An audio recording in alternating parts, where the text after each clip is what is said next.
നിന്നെ ഇപ്പൊ ഉണ്ണിയമ്മ അങ്ങോട്ട് വിളിപ്പിക്കും.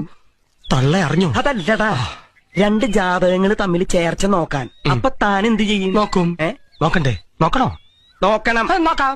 പക്ഷെ എങ്ങനെ നോക്കിയാലും ജാതകങ്ങൾ തമ്മിൽ ചേരാൻ പാടില്ല. അതിപ്പോ നോക്കിയാലല്ലേ പറയാൻ പറ്റൂ. നോക്കാണ്ട് തന്നെ പറയണം ചേരില്ലാന്ന്. എങ്കിൽ പിന്നെ നോക്കാണ്ടിരുന്നാ പോരെ. അതല്ലടോ, നോക്കിയിട്ട് നിങ്ങളുടെ ഇങ്ങനെ ഒരു പരിപാടി.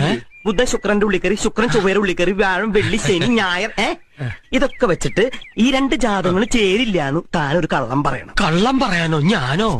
കുടുംബി കുമ്പടി കുമ്പടി. നിനക്ക് കള്ളം പറയാൻ ബുദ്ധിമുട്ടുണ്ട് എന്റെ മോനെ. അസ്പ്രസ്ഥാന ഹൃദസ്തന്തിയും പ്രവൃത്തിൻമുഖരെ നുണയന്തിയും എന്നൊരു ശ്ലോകമുണ്ട്. പ്രവർത്തിക്ക് നിരക്കാത്ത നുണ പറയാൻ പാടില്ല എന്ന് സാരം.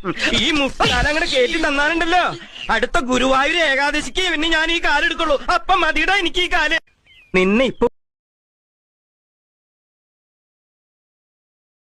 നിന്നെ ഇപ്പൊ ഉണ്ണിയമ്മ അങ്ങോട്ട് വിളിപ്പിക്കും.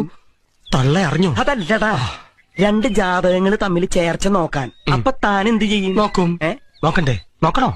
നോക്കണം. നോക്കാം. പക്ഷെ എങ്ങനെ നോക്കിയാലും ജാതകങ്ങൾ തമ്മിൽ ചേരാൻ പാടില്ല. അതിപ്പോ നോക്കിയാലല്ലേ പറയാൻ പറ്റൂ. നോക്കാണ്ട് തന്നെ പറയണം ചേരില്ലാന്ന്. എങ്കിൽ പിന്നെ നോക്കാണ്ടിരുന്നാ പോരെ.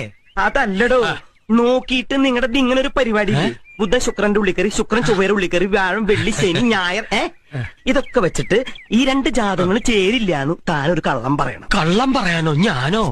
കുടുംബി കുമ്പടി കുമ്പടി. നിനക്ക് കള്ളം പറയാൻ ബുദ്ധിമുട്ടുണ്ട് എന്റെ മോനെ. അസ്പ്രസ്ഥാന ഹൃദസ്തന്തിയും പ്രവൃത്തിൻമുഖരെ നുണയന്തിയും എന്നൊരു ശ്ലോകമുണ്ട്. പ്രവർത്തിക്ക് നിരക്കാത്ത നുണ പറയാൻ പാടില്ല എന്ന് സാരം. ഈ മുസ്താൻ അങ്ങനെ കേട്ടി തന്നാനുണ്ടല്ലോ, അടുത്ത ഗുരുവായൂർ ഏകാദശിക്ക് പിന്നെ ഞാൻ ഈ കാലെടുക്കുള്ളൂ. അപ്പം മതിയുടെ എനിക്ക് ഈ കാല്. നിന്നെ ഇപ്പൊ